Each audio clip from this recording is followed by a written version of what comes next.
એટલે ચકુભાઈને લગ્ન લખાણું. એમની બેનપણીએ કીધું કે ચકુભાઈ તમારું લગ્ન લખાય છે. કે વાતો લગનિયા કે લગ્ન લઈ અને તમારા સાસરે ગયા કે વાતો. થોડા દિવસ 3 દિવસ પછી જાન આવતી હતી કે ચકુભાઈ તમારે આ જાન આવે છે કે વાતો. જોન ગોદરે સામયું છું, સામયું બધું કરવા ગયા એટલે બેનપણીઓ કે ચકુ તમારે જાન ગોદરે આવી છે અને તમારે સામયું લઈ ગયા કે વાતો. એટલે ચકુ की ગોડી થઈ ગઈ છે, જોન આવી છે, ભણવા આવી છે, તોય કહે છે કે વાતો. હવે ચકુ ના ફેરા ફેરવ્યા, ફેરા ફરવા પછી ફેરા ફરીને ઘરમાં ગયા એટલે એની બેનપણીઓ કે ચકુ તમે પૈણ્યા, તમારા ફેરા ફર્યા કે વાતો. હા ચકુ ગોડી થઈ ગઈ. હા ફેરા ફરી છે, હા મંગળ ગીત ગાયા છે, ઢોલ વગાડ્યા છે, હા અને તોય એમ કે છે કે વાતો. થોડી સમય થયો એટલે ચકુભાઈ ને જયારે આપણે ઓળમણા કહીએ છીએ એટલે ઓળમણા થયા એટલે ગધરે હવે ચકુભાઈ ને લઈને હવે જવાની તૈયારી કરતા હતા એટલે એમને બેનપણીઓ કીધું કે ચકુભાઈ તમારા ઓળમણા થવાના છે અને તમારે સાસરે જવાનું છે કે વાતો. ચકુ ને કે કઈ કાજ થઈ ગયું છે, ચકુ ગોડી થઈ છે. હવે આ ઓળમણા થયા અને જેવું પેલા ગાડલામાં ચકુ ને બેહાર એટલે એમના જે સસરા હતા અને એમના બાપાને કઈક વધો પડ્યો બે ને ઝઘડો છો એટલે ચકુન બાપે ચકુન હાથ જાલીને ઉતારી દીધો ગાડામાં કે નથી જવું ઘેર.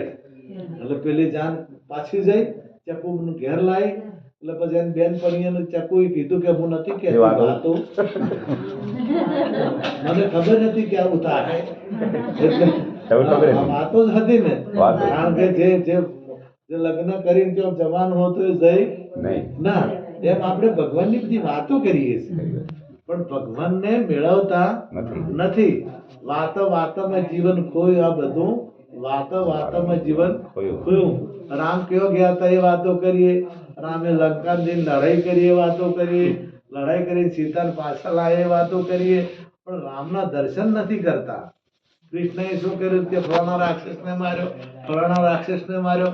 આપણને બધી ખબર છે આ, પરંતુ ભગવાનના દર્શન આપણે કરી શકતા નથી. કેટલી વાર આપણે વાતો કરીએ છીએ. જેમ ચકુના ફેરા ભલે થયા પણ ચકુ સાસરે ગયા નહીં. એવી રીતે આપણે જીવનમાં જો આખી જીવન વાતો કરીએ પરંતુ પરમાત્માનો સાક્ષાત્કાર નથી કરી શકતા તો સમજો કે વાતો છે. એટલે આ જીવન વાતોમાં જવું જોઈએ નહીં.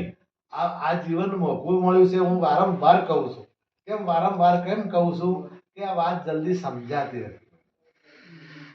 અમે નાના હતા ને બધાના જીવનમાં બન્યું છે. એટલે નાના હતા એટલે રમવા જઈએ એટલે માતા પિતા આપણને થોડા બોલે કે ચલો સુઈ જાઓ, ટાઈમ થઈ ગયો છે, આમ છે. બહાર જાય તો બહાર રોડ ઉપર જતો હોય તો તરત જ બોલી લાવે તો કઈ સાધન આવતું હશે તો. એટલે એ ટાઈમે ખોટું લાગે આપણે. મા-બાપને ટેન્શન થાય, આપણે રમાઈ દેતા નથી. હવે તાર તો ઝેર જેવો લાગતા હતા.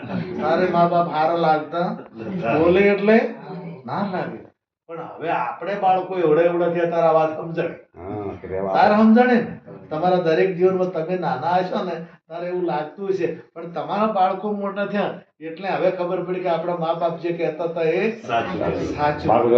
એટલે અમુક વાતો ટેન્શન થાય કે છોકરું ઉડે ગયું છે, કશું સાધન આવશે, અથડાશે, બાપને ટેન્શન થાય. એટલે આ બાળક હોય તારે સમજાતું નથી પણ એ બાળક મોટું થાય અને એના બાળકો આવે તારે આ વાત સમજાય.